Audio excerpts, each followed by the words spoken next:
প্রিয় বন্ধুরা, আপনাদের সবাইকে প্রভু যিশুর নামে স্বাগত জানাই। আজ আমি আপনাদের সঙ্গে আলোচনা করব প্রভু যীশু খ্রিস্ট কে ছিলেন। আমরা জানি 2000 বছর আগে ইতিহাসে একজন ব্যক্তি যিনি এই জগতে আসেন, আর তিনি কোনো সাধারণ ব্যক্তি ছিলেন না। তাকে ঈশ্বরের পুত্র বলা হতো। আমরা বাইবেলে দেখি তাকে ঈশ্বরের পুত্র, তাকে ঈশ্বরের বাক্য বলা হতো। বাইবেলের লুকের লিখিত সুসমাচার তার 19:10 লেখা রয়েছে, তিনি এই জন্য এসেছিলেন যারা হারিয়ে গেছে তাদের খোঁজার জন্যে আর পাপ থেকে উদ্ধার করার জন্যে তিনি এসেছিলেন। তো তিনি একজন ঐতিহাসিক ব্যক্তি। তিনি কোনো রকম মন গড়া কারো কারো গল্প নয় বা মিথোলজিক্যাল ক্যারেক্টার নয়। তিনি ঐতিহাসিক ব্যক্তি। তিনি এই জগতে এসেছিলেন একটা সময়, আর এই জগতে ঘুরে বেরিয়েছিলেন, লোকেদের সঙ্গে কথা বলেছিলেন। আর তিনি ঈশ্বরের পুত্র বলে তাকে বলা হয়, আর তিনি ঈশ্বরের বাক্য।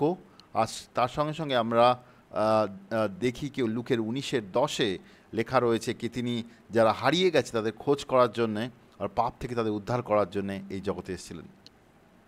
প্রভু যিশুর ব্যাপারে আমরা বিভিন্ন জিনিস আজকে বোঝার চেষ্টা করব। প্রথমে যদি দেখি তার নামকে বোঝার যদি চেষ্টা করি, প্রভু যিশুর যে নাম, আমরা ইংলিশ বাইবেলে দেখি তার নাম জিসাস করে লেখা হয়েছে, JESUS, জিসাস। কিন্তু নতুন নিয়ম গ্রিক ভাষায় লেখা হয়েছিল। গ্রিক ভাষায় যে শব্দ নেই, যে আওয়াজ যে শব্দটা নেই। তো গ্রিক যে নতুন নিয়ম, সেখানে এরকমভাবে লেখা হয়েছিল, ইসুস করে লেখা হয়েছিল, ইসুস। তো যে সেটাকে ট্রান্সলেশন করা হয় না, বাট তার আওয়াজ, তার সাউন্ড, প্রপার সাউন্ড নিয়ে আসার জন্যে ইংলিশ বাইবেলে কে ব্যবহার করা হয়, জিসাস করে ব্যবহার করা হয়। কিন্তু অ্যাকচুয়ালি গ্রিক বাইবেলে ইসুস করে ব্যবহার করা হয় তার নাম। তার যখন জন্ম হয়, প্রভু যিশুর যখন জন্ম হয়, তখন স্বর্গদূত এসে প্রভু যিশুর মাকে এসে বলেছিলেন যে তার যেন নাম রাখা হয় ইসুস করে, বা বাংলা বাইবেলে যদি যিশু বলি, ইংলিশ বাইবেলে জিসাস, তার নাম রাখা হয় যেন যিশু। আর সেই ইসুস শব্দের অর্থ হচ্ছে উদ্ধার, ঈশ্বরের উদ্ধার। আর স্বর্গদূত এসে বলেছিল, মথির 1:21 লেখা রয়েছে, স্বর্গদূত এসে বলেছিল, তার মাকে বলেছিল, তুমি তার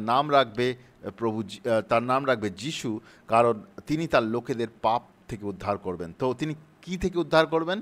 তার নাম হচ্ছে উদ্ধার, তিনি কী থেকে উদ্ধার করবেন? পাপ থেকে লোকেদের উদ্ধার করবেন। সেটা তার উদ্দেশ্য ছিল, তার জন্য তাকে জগতে আসা হয়।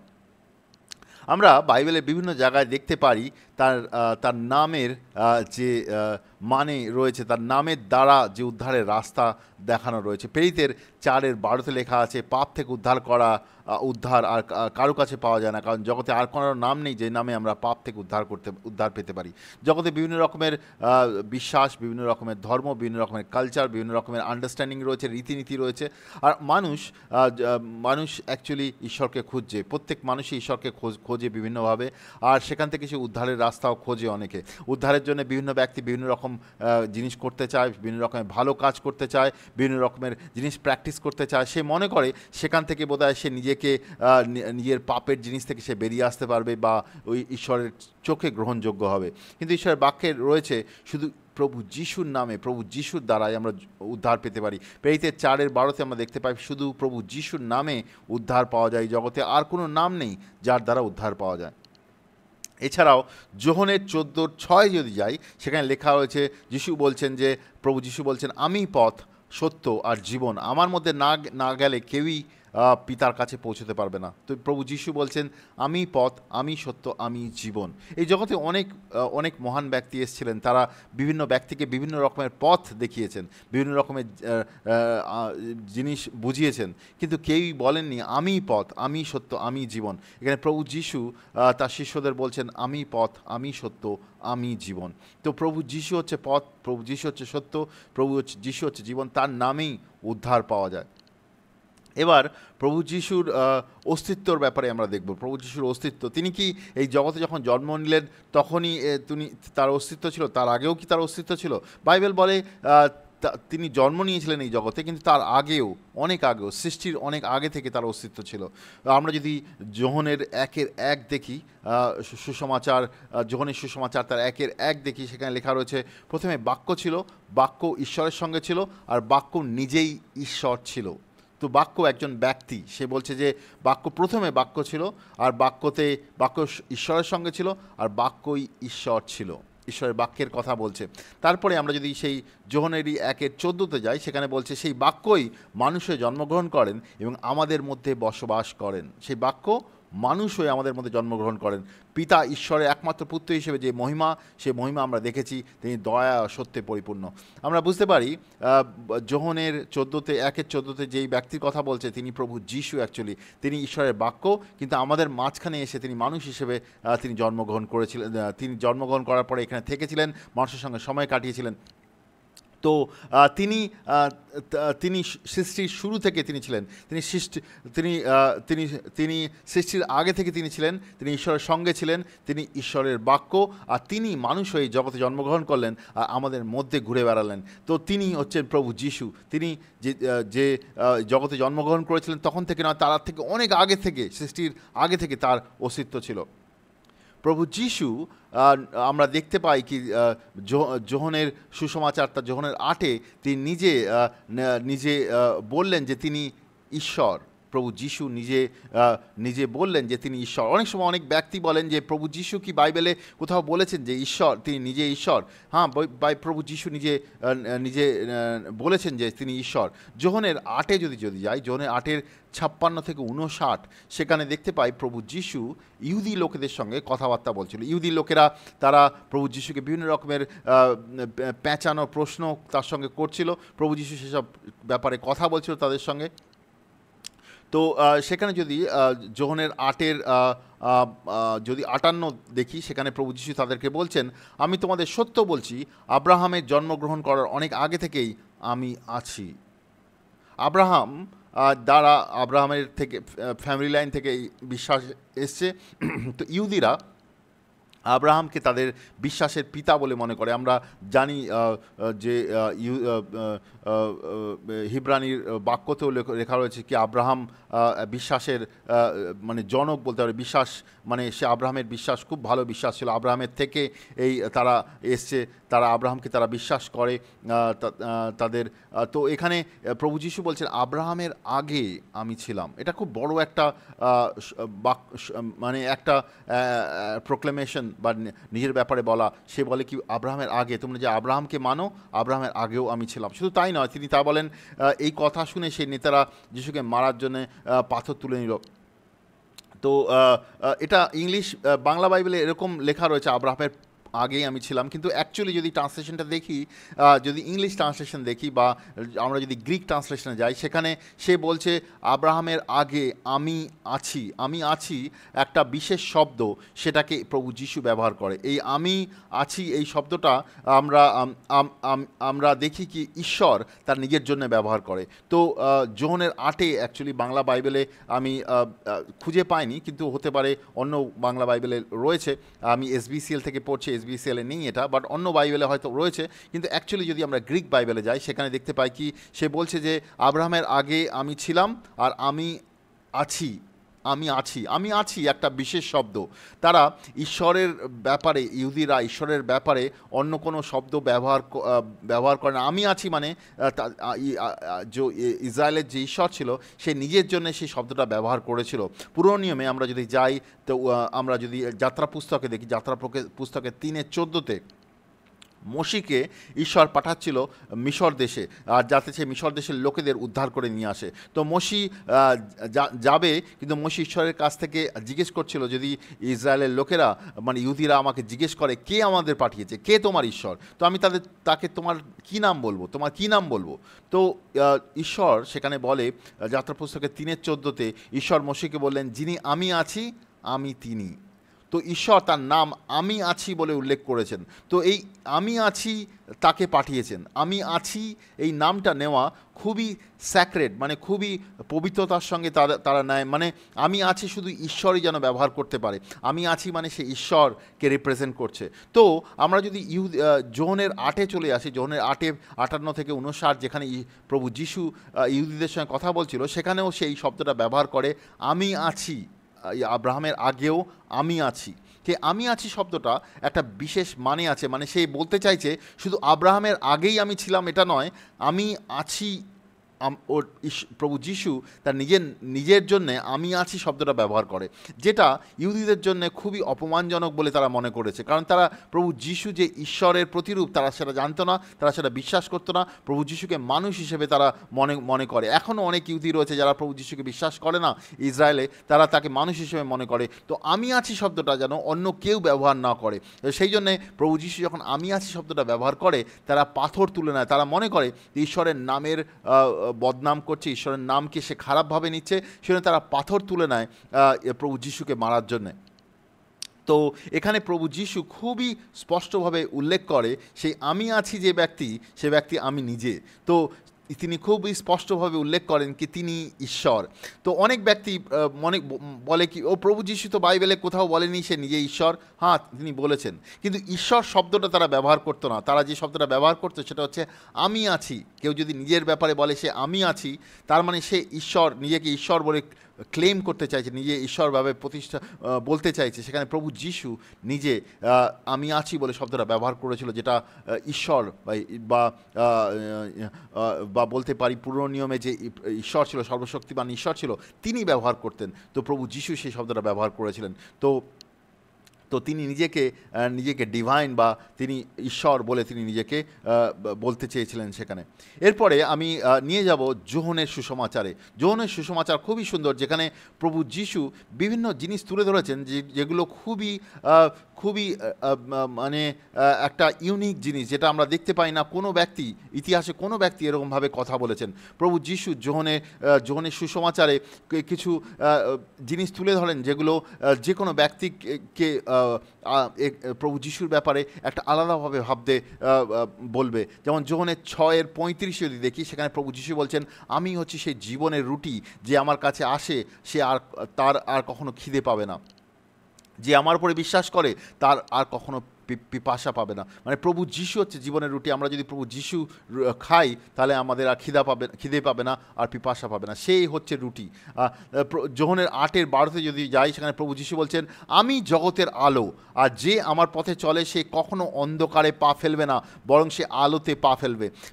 প্রভু যিশু বলছেন আমি হচ্ছি জগতের আলো, যে আমার পথে চলে সে আলোতে চলবে, সে অন্ধকারে চলবে না। যোহনের 10:9 যদি যায়, সেখানে প্রভু যিশু বলছেন আমি দরজা, কেউ যদি আমার মধ্যে দিয়ে ভেতরে ঢোকে তাহলে সে উদ্ধার পাবে, আর সে ভেতরে আসবে ও বাইরে যাবে, আর সে চড়ে খাওয়ার জায়গা পাবে। সে বলছেন আমি দরজা, প্রভু যিশু বলছেন। যোহনের 10:11 যদি যায়, সেখানে প্রভু যিশু বলছেন আমি উত্তম মেষপালক, আমি উত্তম মেষপালক তার মেষেদের জন্য নিজের জীবন দিয়ে দেয়। সেই উত্তম মেষপালক, আর সেই তাদের জন্য জীবন দিতে চলেছে। যোহনের 11:25 যদি যায়, সেখানে প্রভু যিশু বলছেন আমি পুনরুত্থান ও জীবন, যে আমার উপর বিশ্বাস করে সে মরলেও জীবিত থাকবে। সেই পুনরুত্থান, সেই জীবন।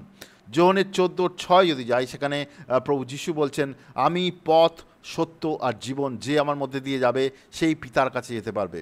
যোহনের 15:5 যদি যাই, সেখানে প্রভু যিশু বলছেন আমি দ্রাক্ষালতা আর তোমরা হচ্ছে ডালপালা, কেউ যদি আমার মধ্যে থাকে আমি তার মধ্যে থাকি তাহলে তারা জীবনে অনেক ফল ধরবে, কারণ আমার ছাড়া তোমরা কিছুই করতে পারবে না।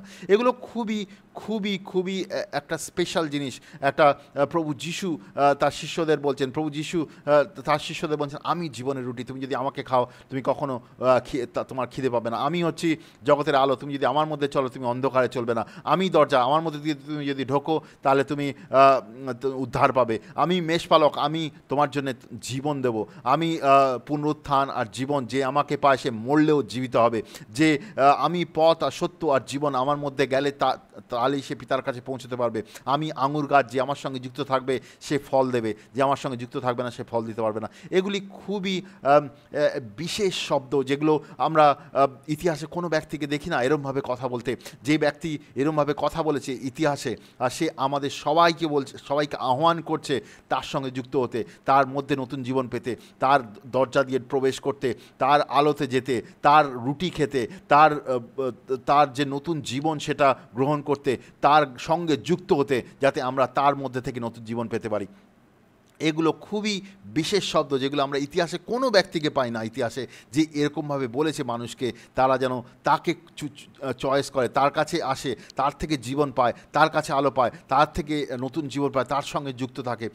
এগুলো আমরা দেখতে পাই, খুবই বিশেষ জিনিস। এই জগতে অনেক মহান ব্যক্তি এসছে যারা হয়তো কোনো পথ দেখিয়েছে, কোনো রাস্তা দেখিয়েছে। এখানে প্রভু যীশু বলছেন, আমি নিজে রাস্তা, আমি নিজে হচ্ছে দরজা, আমি নিজে হচ্ছে সত্য, আমি নিজে হচ্ছে মেষপালক, আমি নিজে আমার জীবন দেবো। এগুলো খুবই বিশেষ শব্দ, বিশেষ বাক্য, যেটা ইতিহাসে কোনো ব্যক্তি এরকমভাবে কথা বলেনি। আর তিনি আমাদের জন্যে জীবন দিতে এসেছেন, যাতে তিনি আমাদেরকে উদ্ধার দিতে পারেন, তিনি আমাদেরকে নতুন জীবন দিতে পারেন। প্রভু যীশু এই জগতে এসেছিলেন, তিনি তার মধ্যে দু রকমের নেচার আমরা দেখতে পাই, দু রকমের ব্যক্তিত্ব আমরা দেখতে পাই। একটা দিকে আমরা দেখতে পাই তিনি সম্পূর্ণ মানুষ, অন্যদিকে তিনি সম্পূর্ণ ঈশ্বর।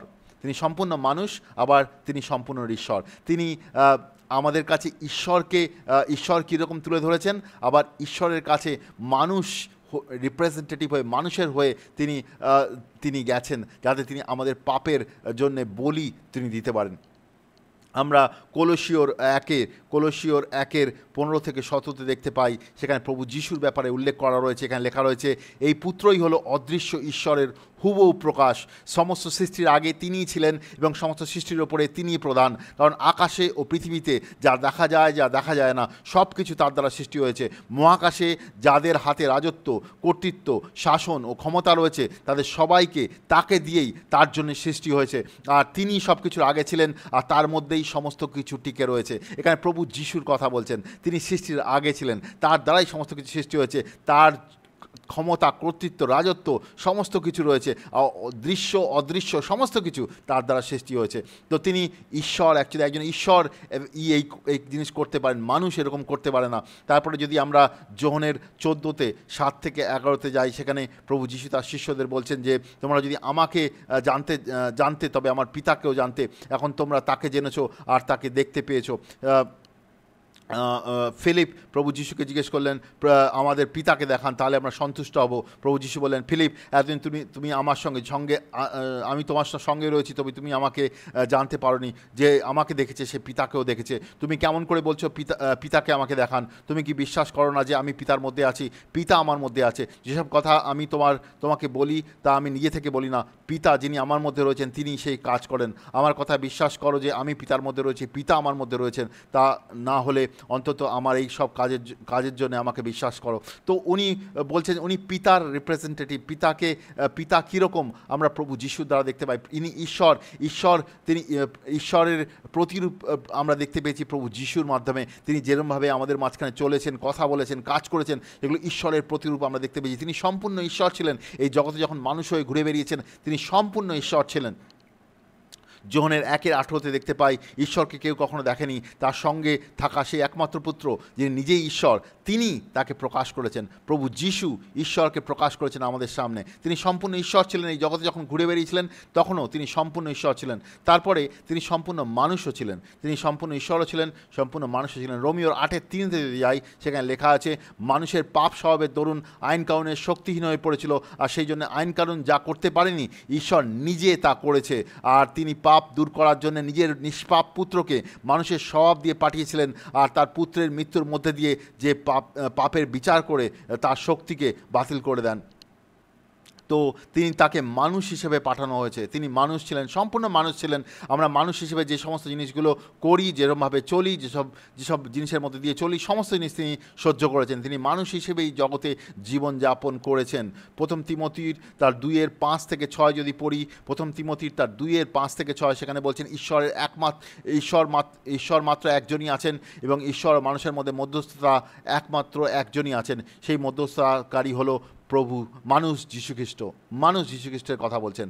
আর তিনি সব মানুষের মুক্তির মূল্য হিসেবে নিজের জীবন দিয়েছেন, ঈশ্বরের ঠিক করার সময় সে বিষয়ে সাক্ষ্য দেওয়া হয়েছে। তো এখানে মানুষ যীশু খ্রিস্টের কথা বলছেন, তিনি মানুষও ছিলেন সম্পূর্ণ, আর সম্পূর্ণ ঈশ্বরও ছিলেন।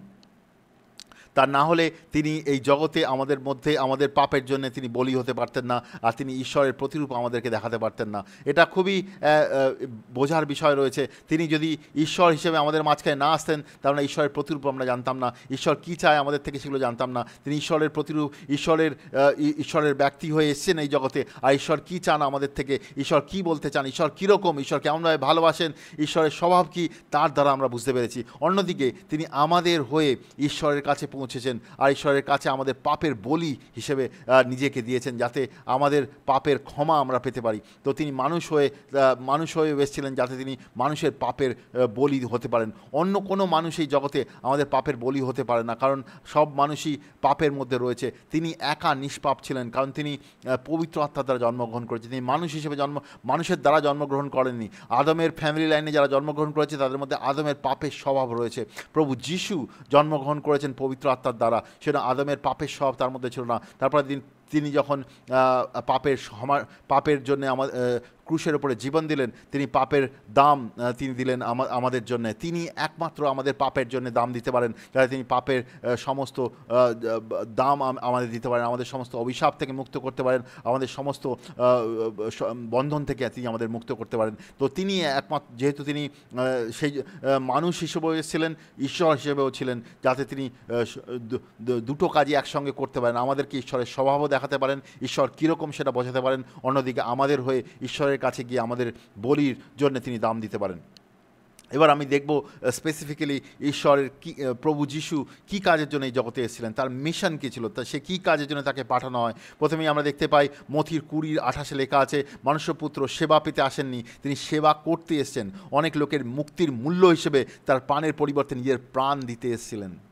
তিনি সেবা নিতে আসেননি। এই জগতে অনেক ব্যক্তি নিজেকে অনেক বড় দেখাতে চান, বিভিন্ন রকমের ধর্ম, বিভিন্ন রকমের গ্রুপ তারা শুরু করেছেন, বিভিন্ন রকম নিজেদেরকে বাবা বা অনেক কিছু বলেন, তারা সেবা নেন মানুষের কাছ থেকে। এখানে বলছেন যে মনুষ্যপুত্র সেবা নিতে আসেননি, তিনি সেবা করতে এসেছেন। তিনি এত মহান ব্যক্তি ছিলেন, তাতেও তিনি বিনম্র ব্যক্তি ছিলেন। তার মৃত্যুর আগে তিনি তার শিষ্যদের সামনে বসে তাদের পা ধুয়ে দেন, তাদের তোয়ালে দিয়ে তাদের পা পরিষ্কার করে দেন। তিনি সেবা করতে এসেছেন, আমাদেরকে উদ্ধার দিতে এসেছেন। এখানে বাইবেল লেখা রয়েছে, মথির 20:28 লেখা রয়েছে, তিনি সেবা পেতে আসেননি, সেবা করতে এসেছেন, অনেক লোকের মৃত্যুর মূল্য হিসেবে তার প্রাণের পরিবর্তে নিজের প্রাণ দিতে এসেছেন। তিনি তার প্রাণ আমাদের জন্য দিতে এসেছেন।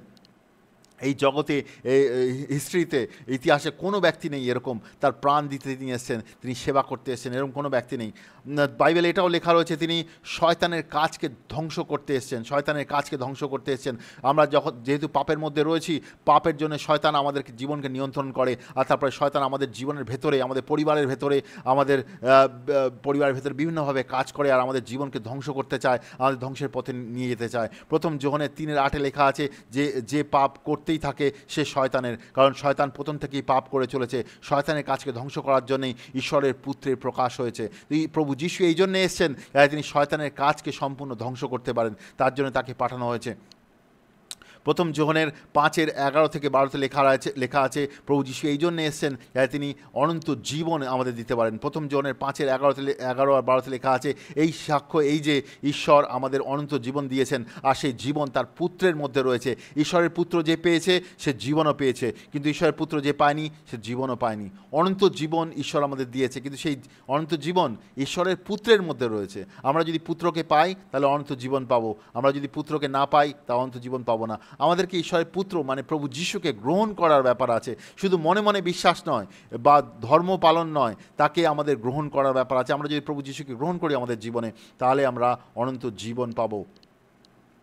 যোহনের 3:15-16 লেখা আছে, যে কেউ তার উপরে বিশ্বাস করে সে অনন্ত জীবন পায়। ঈশ্বর মানুষকে এত ভালোবাসলেন যে তিনি তার একমাত্র পুত্রকে দান করলেন, আর যে কেউ তার উপর বিশ্বাস রাখে সে বিনষ্ট হয় না, অনন্ত জীবন পায়। তো প্রভু যিশুকে যখন আমরা গ্রহণ করি, প্রভু যিশুকে যখন বিশ্বাস করি প্রভু আর উদ্ধারকর্তা হিসেবে, প্রভু যিশুকে যখন বিশ্বাস করি আমাদের জীবনের ঈশ্বর হিসেবে, আর আমরা বুঝতে পারি তিনি আমাদের পাপের জন্যে আমাদের পাপের মূল্য দিয়েছেন, তিনি আমাদের জন্য আমাদের উদ্ধারের রাস্তা দেখিয়ে দিয়ে গেছেন, তাকে কবরে রাখা হয়েছিল, তিনি 3 দিন পরে বেঁচে উঠেছেন। আমরা যখন এগুলো বুঝতে পারি, আমরা বুঝতে পারি আমাদের পাপের, আমরা যে পাপের মধ্যে চলছি সেগুলো আমরা বুঝতে পারি, এগুলো পবিত্র আত্মার দ্বারা আমরা বুঝতে পারি। যখন আমরা বুঝতে পারি আমাদের পাপ থেকে মন পরিবর্তন করা দরকার, পাপ থেকে ঘুরে দাঁড়ানো দরকার, পাপগুলো স্বীকার করা দরকার, পাপ থেকে ঈশ্বর দিকে ঘুরে দাঁড়ানো দরকার, তার সঙ্গে সঙ্গে পাপ থেকে মন পরিবর্তন করে জলে বাপ্তিস্ম নেওয়া, পবিত্র আত্মা পাওয়া দরকার। তাতে আমরা ঈশ্বরের পুত্র প্রভু যিশুকে গ্রহণ করতে পারবো, আর ঈশ্বরের রাজ্যে আমরা প্রবেশ করতে পারবো, আর ঈশ্বরের পুত্র কে আমরা গ্রহণ করতে পারবো। এখানে বলছে যে পুত্রকে গ্রহণ করেছে তার মধ্যে অনন্ত জীবন আছে। যে ধর্ম পালন করছে সে নয়, যে পুত্রকে গ্রহণ করেছে তার মধ্যে অনন্ত জীবন আছে। যোহনের 1:12 লেখা আছে, যে তাকে বিশ্বাস করে, তাকে গ্রহণ করে, তাকে সন্তান হওয়ার অধিকার দিয়েছে। তো আমরা যারা প্রভু যিশুকে গ্রহণ করব তার মধ্যে তাকে সন্তান হওয়ার অধিকার দিয়েছে। যোহনের 3:3 প্রভু যিশু নিকোদুম বলে একজন ব্যক্তি, তিনি ইহুদি ব্যক্তি, তিনি শাস্ত্রের ব্যাপারে অনেক কিছু জানেন, তাকে প্রভু যিশু বলছেন, নিকোদুমকে বলছেন, আমি আপনাকে সত্যিই বলছি, নতুন করে জন্ম না নিলে কেউ ঈশ্বরের রাজ্য দেখতে পায় না। প্রভু যিশু বলছেন নিজে, তোমাদের নতুনভাবে জন্মগ্রহণ করতে হবে। এটা কোনো ধর্ম পালন নয়, এটা কোনো নলেজ জানা নয়, এটা কোনো মনে মনে কিছু জেনে বিশ্বাস করা নয়, আমাদের নতুন জীবন গ্রহণ করতে হবে। প্রভু যিশু বলছেন নতুন করে জন্ম নিতে হবে আমাদেরকে। নতুন জন্ম কেমনভাবে হয়? প্রেরিতের 2:38 লেখা আছে, পিতর যখন সুসমাচার শেয়ার করছিল, অনেক ইহুদি লোক তারা বুঝতে পারে তারা পাপের মধ্যে রয়েছে, তারা প্রভু যিশুকে তারা পিতরকে জিজ্ঞেস করে আমাদের কী করতে হবে। পিতর অন্য ভাইদের, পিতর তাদেরকে বলে পাপ থেকে মন পরিবর্তন করো, জলে বাপ্তিস্ম নাও, পবিত্র আত্মা পাও। তারা প্রভু যিশুকে বিশ্বাস করতে চায়, পাপ থেকে ঘুরে দাঁড়াতে চায়। পিতর তাদেরকে কোনো মণ্ডলীতে বা কোনো গ্রুপে যেতে বলে না, পিতর তাদের প্রথমে বলে পাপ থেকে যেন তারা মন পরিবর্তন করে, জলে বাপ্তিস্ম নেয়, পবিত্র আত্মা পায়। আর সেই দিনই 3000 লোক প্রভু যিশুকে গ্রহণ করে। তো আমাদেরকে এভাবে প্রভু যিশুকে গ্রহণ করতে হবে, নতুন জীবন পেতে হবে, তাহলেই আমরা ঈশ্বরের রাজ্যে প্রবেশ করতে পারি। প্রভু যিশু এই জন্য এসেছিল যাতে ঈশ্বর আর মানুষের মধ্যে যে সম্পর্ক পাপের জন্য ছিন্ন হয়ে গেছিলো, সেই সম্পর্ককে সম্পূর্ণ আবার তার মিলন করতে। 2 কোরিন্থীয় 5:18 দেখতে পাই, এই সব ঈশ্বর থেকেই হয়, তিনি খ্রিস্টের মধ্যে দিয়ে তার নিজের সঙ্গে আমাদেরকে মিলিত করেছেন, তার সঙ্গে অন্যদের মিলন করিয়ে দেওয়ার জন্য দায়িত্ব আমাদের ওপর দিয়েছেন। তো প্রভু যিশু ঈশ্বরের সঙ্গে আমাদের মিলন করিয়ে দিয়েছেন। আমরা বিচ্ছিন্ন হয়ে গেছিলাম পাপের জন্যে, আমাদের পাপ আর অবদ্ধতার জন্যে আমরা ঈশ্বর থেকে দূরে চলে গেছিলাম, আর আমাদের উপরে অভিশাপ কাজ করতো, ঈশ্বরের রাগ আমাদের উপর কাজ করতো। কিন্তু ঈশ্বর প্রভু যিশুকে পাঠিয়েছেন, তার মৃত্যু আর পুনরুত্থানের মাধ্যমে তিনি আমাদেরকে তার সঙ্গে যুক্ত করেছেন। এরপরে আমরা দেখব প্রভু যিশুর মধ্যে ঈশ্বরের কিছু ক্যারেক্টার বা ঈশ্বরের কিছু চরিত্র আমরা দেখতে পেয়েছি। প্রভু যিশু সেগুলো আমাদের কাছে তুলে ধরেছেন। যেমন প্রভু যিশু তার মধ্যে দিয়ে ঈশ্বরের যে ভালোবাসা, ঈশ্বর আমাদেরকে কেমনভাবে ভালোবাসেন সেটা আমাদের তুলে ধরেছেন। প্রথম যোহনের 4:9-10 লেখা রয়েছে যে তিনি আমাদের ভালোবাসেন, তিনি এমনভাবে ভালোবাসলেন যে তিনি প্রভু যিশুকে পাঠালেন। আমরা সেই ভালোবাসা প্রভু যিশুর কাছ থেকে বুঝতে পারলাম, যিশুর কাছ থেকে পেলাম। প্রভু যিশু ঈশ্বরের ভালোবাসা আমাদের কাছ থেকে তুলে ধরলেন। শুধু তাই নয়, ঈশ্বরের যে সামর্থ্য আমাদের সামনে তুলে ধরলেন। আমরা দেখতে পাই প্রভু যিশু যখন এই জগতে পরিচর্যার কাজ করছিলেন বিভিন্ন জায়গাতে, তিনি শুধু সুসমাচারই প্রচার করেননি, তিনি অসুস্থদের সুস্থ করেছিলেন, যেটা শুধু ঈশ্বরই করতে পারে। তিনি অসুস্থদের সুস্থ করেছিলেন। শুধু তাই নয়, তিনি দুষ্টাত্মাকে তাড়ালেন, যেটা একদমই নতুন জিনিস ছিল। আমরা পুরনো নিয়মে দেখি না যেখানে কোনো ভাববাদী বা কোনো ঈশ্বরের বিশ্বাসী ব্যক্তি দুষ্টাত্মাকে তাড়াচ্ছেন, কিন্তু প্রভু যিশু দুষ্টাত্মাকে তাড়াতে শুরু করেন। যখন তিনি দুষ্টাত্মা তাড়াতে শুরু করেন তখন অনেক ব্যক্তি ছিল তারা অবাক হয়ে যায়, এটা কী জিনিস, কারণ তারা এর আগে কখনো দেখেনি। সেটা খুব ক্লিয়ারলি, খুব স্পষ্টভাবে প্রমাণ করে কি ঈশ্বরের সামর্থ্য শয়তানের সামর্থ্যের ওপরে, শয়তানের সামর্থ্যের ওপরে আধিপত্য রয়েছে ঈশ্বরের সামর্থ্যের। কারণ ঈশ্বরের নাম প্রভু যিশু তার শব্দের দ্বারা, তার বাক্যের দ্বারা শয়তানের সামর্থ্যকে দূর করছিলেন লোকেদের মধ্যে থেকে, আর মানুষ সেগুলো দেখছিল, তারা সেগুলোকে বিশ্বাস করছিল। এছাড়াও তিনি অনেক রকমের মিরাকেল পারফর্ম করছিলেন মানুষের মধ্যে দিয়ে, যেগুলো শুধু ঈশ্বরের দ্বারা কোনো ব্যক্তি যিনি অভিষিক্ত ঈশ্বরের দ্বারা যাকে পাঠানো হয়েছে সেই করতে পারে। তিনি এমন মিরাকেল করলেন, অনেক অসুস্থ ব্যক্তিকে সুস্থ করলেন। ইভেন আমরা দেখতে পাই বাইবেলে অনেক মৃত ব্যক্তিদের তিনি জাগিয়ে তুললেন, অনেক মৃত ব্যক্তিদের তিনি জাগিয়ে তুললেন, যেটা একদমই অসম্ভব ছিল।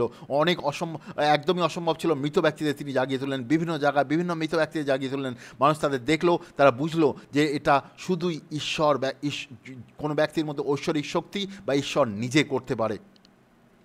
তিনি তার মধ্যে ঈশ্বরের সামর্থ্য থাকলেও তিনি মানুষের মধ্যে, আমাদের মধ্যে জীবনযাপন করলেন। হিব্রিয় 4:15 লেখা রয়েছে, তিনি আমাদের মহাপুরোহিত, তিনি আমাদের মহাপুরোহিত। আর তিনি এমন কেউ নন যিনি আমাদের দুর্বলতার জন্য আমাদের সঙ্গে ব্যথা পান না, কারণ আমাদের মতন তিনিও সব দিক থেকে পাপের পরীক্ষার মধ্যে দিয়ে চলেছিলেন, অথচ তিনি পাপ করেননি। বলছে যে তিনিও মানুষের মতন জীবন কাটিয়েছেন, আর তিনি পাপের প্রলোভন তিনিও দেখেছেন, কিন্তু পাপ করেননি তিনি। আর এখানে আরেকটা শব্দ বলছে, তিনি মহাপুরোহিত। আমরা জানি যখন ইসরায়েলে যে মন্দির ছিল যেখানে আরাধনা করা হতো, যে মন্দিরে অতি পবিত্র স্থান ছিল, যেখানে ঈশ্বরের উপস্থিতি হতো, যেখানে অ্যাটনমেন্ট করা হতো বছরে একদিন, সেখানে মহাপুরোহিত থাকতো সেই মন্দিরের। সেই মহাপুরোহিত অতি পবিত্র স্থানে বছরে একবার পশুর রক্ত নিয়ে যেত, যাতে ইসরায়েলের লোকেদের পাপের পশ্চাতাপের জন্যে। তো সত্যি পশ্চাতাপ হতো না, কিন্তু একটা টেম্পোরারি পশ্চাতাপ বলতে পারেন, যেহেতু তাদের প্রত্যেক বছর পশ্চাতাপের জন্য আসতে হতো পশু বলি দেওয়ার দ্বারা, আর পশুর রক্ত ঈশ্বরের কাছে নিয়ে যাওয়া হতো। আর সেই পশুর রক্ত দ্বারা ঈশ্বর মানুষের পাপকে এক বছরের জন্য তাদের কভার করে দিত, ঢেকে দিত, আর পরের বছর তাদেরকে আবার আসতে হতো। কিন্তু সেই মহাপুরোহিত বলে একজন ব্যক্তিকে নিযুক্ত করা হতো, সেই মহাপুরোহিত এই কাজ করতো, অন্য কেউ যেতে পারতো না ঈশ্বরের উপস্থিতিতে। আর সেই মহাপুরোহিত একজন বিশেষ ব্যক্তিকে নিযুক্ত করা হতো। আমরা দেখতে পাই কি মহাপুরোহিত খুবই মানে তৈরি হয়ে তাকে যেতে হতো, তার মাথায় রক্ত লাগানো হতো নিজের পাপের জন্যে, তারপরে তিনি একটা বাসনের মধ্যে রক্ত নিয়ে যেত অতি পবিত্র স্থানে। এখানে বলছে হিব্রিয় 4:15 বলছে, প্রভু যিশু হচ্ছেন আমাদের মহাপুরোহিত, তিনি অতি পবিত্র স্থানে গেছেন তার নিজের রক্ত নিয়ে আমাদের পাপের দাম দেওয়ার জন্যে। তো তিনি আমাদের পাপের দাম দিয়েছেন সেখানে, যাতে আমাদের পাপ থেকে তিনি মুক্ত করতে পারেন। প্রভু যিশু আমাদের পাপের জন্য মারা গেছেন, যাতে তিনি আমাদের পাপের দাম দিতে পারেন। রোমিওর 5:8 দেখতে পাই যে কি ঈশ্বর যে আমাদের ভালোবাসেন তার প্রমাণ এই যে আমরা পাপী থাকতেই খ্রিস্ট আমাদের পাপের জন্য জীবন দিয়েছেন। তো প্রভু যিশু আমাদের মতন পাপীদের জন্য জীবন দিয়েছেন, যাতে তিনি আমাদের পাপ থেকে মুক্ত করতে পারেন। বাইবেল এটাও বলে, তিনি শুধু তার ক্রুশে মৃত্যুই হয়নি, তিনি বেঁচে উঠেছেন। মথির 28:6 লেখা রয়েছে, তিনি যখন শিষ্যরা তার সমাধিতে পৌঁছয় 3 দিন পরে, সেখানে স্বর্গদূত তাদেরকে বলেন তিনি এখানে নেই, তিনি যেমন বলেছিলেন তিনি জীবিত হয়ে উঠেছেন। তিনি যেই জায়গায় শুয়েছিলেন সেই জায়গাটা দেখো, তিনি সেখানে নেই। তার সমাধি এখনও রয়েছে, আপনি ইসরায়েলে গিয়ে দেখতে পারেন তার সমাধি, কিন্তু সেই সমাধিতে কেউ নেই, সেই সমাধি খালি রয়েছে। এই জগতে কোনো ব্যক্তির সমাধি খালি নেই, সমাধিতে সেই ব্যক্তির মরদেহ রয়েছে, আর লোকে যায় সেই মরদেহতে হয়তো সম্মান জানানোর জন্যে, কিন্তু এই জগতে একটা সমাধি, সেই সমাধি খালি রয়েছে, সেই সমাধি হচ্ছে প্রভু যিশুর সমাধি। সেখানে তিনি নেই, কারণ তিনি বেঁচে উঠেছিলেন, তিনি ঈশ্বর ছিলেন, তিনি মানুষ ছিলেন না, শুধু মানুষ ছিলেন না, তিনি ঈশ্বরও ছিলেন। তিনি এই মানুষ হিসেবে জগতে জীবন কাটিয়েছেন, তিনি ঈশ্বরও ছিলেন। যেহেতু তিনি ঈশ্বর ছিলেন, তিনি কোনো পাপ করেননি, আর কোনো পাপের সেই জন্য মৃত্যুর কোনো অধিকার তার ওপর ছিল না। তাকে মারা হয়েছিল ক্রুশের ওপরে, যেটা ঈশ্বরের পরিকল্পনা ছিল, যার দ্বারা তিনি আমাদের পাপের দাম দিতে পারেন। আমাদের অভিশাপের জন্য তিনি মারা গেছেন, আমাদের উপর যত দোষ ছিল সেগুলো নিজের উপর তুলে নিয়েছেন, আমাদের উপর ঈশ্বরের যত রাগ ছিল সেগুলো নিজের উপর তুলে নিয়েছেন, যাতে তিনি তার থেকে আমাদেরকে মুক্ত করতে পারেন। তারপরে তাকে কবরে রাখা হয়, আর 3 দিন পর তিনি কবর থেকে বেঁচে ওঠেন ঈশ্বরের সামর্থ্যের দ্বারা। তারপরে তিনি তার শিষ্যদের সঙ্গে ঘুরে বেড়ান, তারা তাকে দেখেছেন, তাদের সঙ্গে ঘুরে বেরিয়েছেন। তারপরে একটা সময় তিনি এখান থেকে চলে যান, তিনি এখন স্বর্গে ঈশ্বরের সঙ্গে বসে রয়েছেন। তিনি জীবিত, প্রভু যিশু হচ্ছেন জীবিত, তিনি এখনও জীবিত, তিনি স্বর্গে বসে রয়েছেন। তিনি আমাদের সবাইকে জানেন, তিনি আমাদের জন্য প্রার্থনা করছেন, তিনি আমাদের উদ্ধার চান, তিনি আমাদের জন্য উদ্ধারের একটা রাস্তা খুলে দিয়ে গেছেন। তার আগে উদ্ধারের কোনো রাস্তা ছিল না। কোনো ব্যক্তি প্রভু যিশু ছাড়া উদ্ধারের কোনো রাস্তা নেই জগতে, কোনোভাবেই আপনি উদ্ধার পেতে পারেন না, কোনো বিশ্বাস বা কোনো রাস্তায় আপনি উদ্ধার পেতে পারেন না, কোনো কিছু করার দ্বারাও আপনি উদ্ধার পেতে পারেন না, শুধু প্রভু যিশুর দ্বারাই আপনি উদ্ধার পেতে পারেন। তিনি পাপের ক্ষমার রাস্তা খুঁজে বের করে দেখিয়ে দিয়ে গেছেন। তাকে বিশ্বাসের দ্বারা আমরা সবাই পাপের সম্পূর্ণ ক্ষমা পেতে পারি, পাপের ক্ষমা পেতে পারি। এই জগতে আর কোনো রাস্তা নেই যার দ্বারা আমরা পাপের সম্পূর্ণ ক্ষমা পেতে পারি, শুধু প্রভু যিশুর দ্বারাই আমরা পাপের সম্পূর্ণ ক্ষমা পেতে পারি। আর শুধু তাই নয়, আমরা পাপের বন্ধন থেকে সম্পূর্ণ বেরিয়ে আসতে পারি, ঈশ্বরের রাজ্যে প্রবেশ করতে পারি, ঈশ্বরের সন্তান হতে পারি, ঈশ্বরের অধিকার আর সামর্থ্য পেতে পারি, ঈশ্বরের পবিত্রতা পেতে পারি, আর ঈশ্বরের সঙ্গে যুক্ত হতে পারি, আর ঈশ্বরের সঙ্গে আমাদের সম্পর্ক রাখতে পারি, ঈশ্বরের সঙ্গে সম্পর্ক রাখতে পারি। তিনি আমাদের জন্য রাস্তা খুলে দিয়ে গেছেন যাতে আমরা ঈশ্বরের সঙ্গে যুক্ত হতে পারি। তিনি আমাদের মুক্তির রাস্তা আর তার পরিত্রাণের রাস্তা খুলে দিয়ে গেছেন। প্রভু যিশু তিনি পরিত্রাণের রাস্তা খুলে দিয়ে গেছেন। বাইবেল বলে তিনি ঈশ্বর। আমরা বাইবেলে দেখতে পাই, বাইবেলে আমরা দেখতে পাই ঈশ্বর তত্ত্বে তিনজন ব্যক্তিকে আমরা দেখতে পাই সেখানে, পিতা ঈশ্বর, পুত্র প্রভু যিশু আর পবিত্র আত্মা। তিনজন, তিনটে ডিফারেন্ট পার্সোনালিটি, ডিফারেন্ট ব্যক্তিত্ব, কিন্তু ঈশ্বর কিন্তু এক, কিন্তু ডিফারেন্ট তিনজন ব্যক্তিত্ব। আর সেখানে পিতা ঈশ্বর, পুত্র প্রভু যিশু আর পবিত্র আত্মা তিনজনই সৃষ্টির সময় ছিলেন। আমরা উৎপত্তির সময় দেখতে পাই, উৎপত্তিতে দেখতে পাই, উৎপত্তির প্রথম চ্যাপ্টারে আমরা দেখতে পাই সেখানে পিতা ঈশ্বরের উপস্থিতি রয়েছে, পুত্র প্রভু যিশু বাক্য রয়েছে, আর পবিত্র আত্মার উপস্থিতিও রয়েছে। তাদের দ্বারাই সৃষ্টি হয়েছিল, সৃষ্টির আগে থেকেই তারা ছিলেন। আর সৃষ্টির পরে আমরা দেখতে পাই যখন মানুষ পাপের মধ্যে চলে যায়, প্রভু যিশুকে এই জগতে পাঠানো হয় যাতে তিনি আমাদের পাপের জন্যে দাম দিতে পারেন ক্রুশের উপরে, তার থেকে পাপ থেকে আমাদের মুক্ত করতে পারেন। আর এখন তিনি স্বর্গে রয়েছেন, পিতার সঙ্গে বসে রয়েছেন। তিনি জীবিত, তিনি মৃত নন, তিনি জীবিত রয়েছেন। কিন্তু পবিত্র আত্মাকে এই জগতে পাঠানো হয়েছে। পবিত্র আত্মা আমাদের মাঝখানে, এই জগতের মাঝখানে কাজ করছে, আমার যারা বিশ্বাস করে তাদের হৃদয়ে কাজ করছে। তো এই তিনজন ব্যক্তিত্ব ঈশ্বর তত্ত্বের, আর তিনজনই হচ্ছে ঈশ্বর, কিন্তু ঈশ্বর কিন্তু একজনই, যে প্রভু যিশু ঈশ্বর। প্রভু যিশু ঈশ্বর, তিনি আমাদের উদ্ধারের রাস্তা, তিনি আমাদের নতুন জীবন, তিনি আমাদের পবিত্রতা, তিনি আমাদের সামর্থ্য, তিনি আমাদের ঈশ্বরের কাছে পৌঁছানোর রাস্তা, তিনি আমাদের জন্য সত্য, তিনি হচ্ছে সেই গাছ, আমি তাদের ডাল। ঈশ্বরের কাছে পৌঁছানোর রাস্তা হচ্ছে প্রভু যিশু। তিনি আমাদেরকে রাস্তা দেখানোর জন্য এসেছিলেন। আমরা যদি কেউই তাকে বিশ্বাস করি, তাকে গ্রহণ করি আমাদের জীবনে, তাহলে আমরা উদ্ধারের রাস্তা পাবো, তার ছাড়া আমরা উদ্ধার পেতে পারি না। তো আমরা যদি বলি প্রভু যিশুকে, আমরা হয়তো সারা দিন বসলেও বোধহয়, আলোচনা করলেও বোধহয় সম্পূর্ণ হবে না, কিন্তু আমি ছোটোভাবে আপনাদের কাছে তুলে ধরার চেষ্টা করেছি। তিনি হচ্ছেন ঈশ্বর, যিনি আমাদেরকে উদ্ধারের রাস্তা খুলে দিয়ে গেছেন, যিনি আমাদের জন্য পাপের দাম দিয়েছেন, আমাদের অভিশাপের দাম দিয়েছেন, সমস্ত জিনিস থেকে মুক্ত করে ঈশ্বরের রাজ্যে প্রবেশ করার অধিকার আর সামর্থ্য দিয়েছেন। তার দ্বারা, তার সামর্থ্যের দ্বারা আমরা ঈশ্বরের রাজ্যে প্রবেশ করতে পারি, তাকে বিশ্বাসের দ্বারা, তার অনুগ্রহে আমরা এগুলো গ্রহণ করতে পারি। আর প্রভু যিশু হচ্ছে সেই ব্যক্তি, তিনি এখনও আছেন, তিনি জীবিত, তিনি মৃত নন, তিনি মারা গেছিলেন, তিনি জীবিত হয়ে উঠেছেন, তিনি এখনও জীবিত। তিনি আপনার সঙ্গে কথা বলতে চান, তিনি আপনার সঙ্গে সম্পর্ক রাখতে চান, তিনি আপনাকে মুক্ত করতে চান বন্ধনের মধ্যে দিয়ে। আমি জানি না আপনি কোন বন্ধনের মধ্যে চলছেন, আমি জানি না আপনি কোন জিনিসের মধ্যে চলছেন। বাইবেলে বলে আমরা সবাই পাপ করেছি আর ঈশ্বর থেকে দূরে চলে গেছি।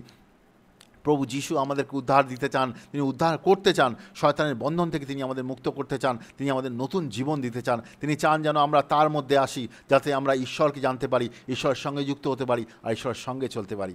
তিনি আপনাকে সাহায্য করতে চান যাতে আপনি একদিন যখন আমরা বিচারের জন্য ঈশ্বরের সামনে দাঁড়াবো, আমরা যেন বিচারিত না হই, আমরা যেন মুক্তি পাই, উদ্ধার পাই, আর ঈশ্বরের সঙ্গে অনন্তকাল আমরা স্বর্গে রাজ করতে পারি। আর শুধু স্বর্গে যাওয়াই নয়, এই জগতেও আমরা যেন অনন্ত জীবন পেতে পারি, ঈশ্বরের সঙ্গে যুক্ত হতে পারি। সেই জন্য প্রভু যিশুকে এই জগতে পাঠানো হয়। তিনি ঈশ্বর অ্যাকচুয়ালি, আর তাকে যদি আমরা গ্রহণ করি, তাহলে আমরা ঈশ্বরের অনন্ত জীবন পাবো, আর ঈশ্বরের সঙ্গে যুক্ত হতে পারবো, আর ঈশ্বরের ধার্মিকতা আর পবিত্রতা পাবো। আমি ছোটোভাবে আপনাদের সামনে ঈশ্বরের এই প্রভু যিশুকে তুলে ধরার চেষ্টা করেছি। আমি বিশ্বাস করি আপনারা যদি এই মেসেজ ভালোভাবে শোনেন, প্রার্থনা করেন, ঈশ্বর আপনাদের সঙ্গে কথা বলবে। ঈশ্বর আপনাদের সঙ্গে কথা বলতে চায়, সে আপনাকে উদ্ধারের রাস্তা নিয়ে আসতে চায়। আসুন আমরা প্রার্থনা করি। ঈশ্বর, আমরা ধন্যবাদ করি প্রভু যিশুকে আমাদের জন্য পাঠানোর জন্য।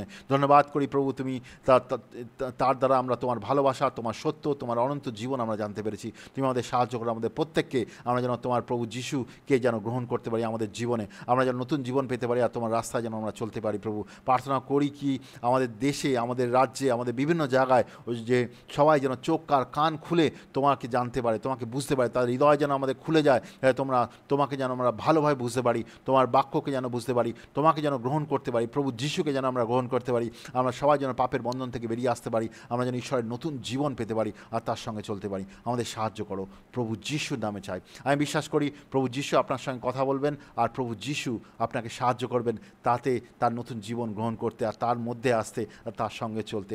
আপনি যদি আরও কিছু জানতে চান, আমাদের সঙ্গে যোগাযোগ করতে পারেন। আমি বিশ্বাস করি ঈশ্বর আপনাকে আশীর্বাদ করবেন। ধন্যবাদ।